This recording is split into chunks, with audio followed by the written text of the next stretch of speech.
surprised at how many businesses we visit where the staff just don't know where the first aid kits are. Often they're tucked away in a random office drawer somewhere. But that's no good. In an emergency, every second counts.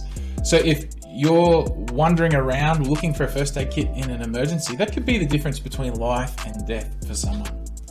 So in this video, we're going to talk about what the first aid code of practice says regarding where you place your first aid kits. One important suggestion the code gives is this.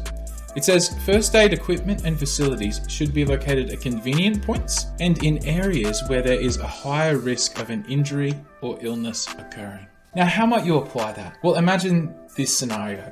Mandy owns a workshop with a small reception out the front. Where should Mandy put her first aid kit?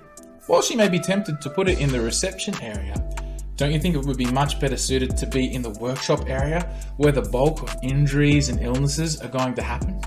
Consider another scenario. Bill is at a genetic risk of having a cardiac arrest. At the school Bill works at, they decide to purchase a defibrillator to help. Where would they put the defibrillator? Well, wouldn't it be good to keep it close to the location where Bill works so it can be easily accessed in an emergency? Well, the first aid code of practice doesn't just tell us where to put kits.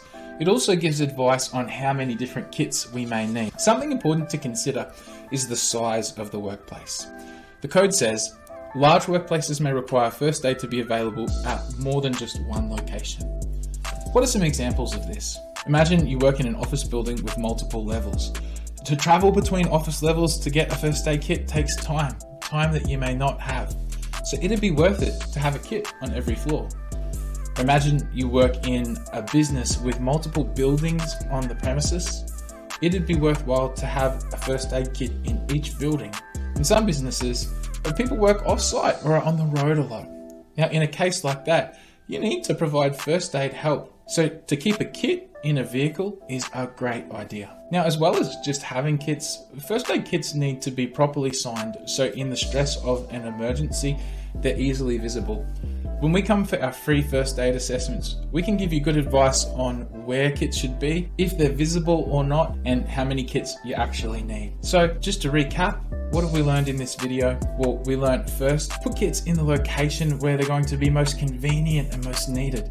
And second, if you have a large workplace, make sure you have enough kits so that one's located conveniently and that it's well signed.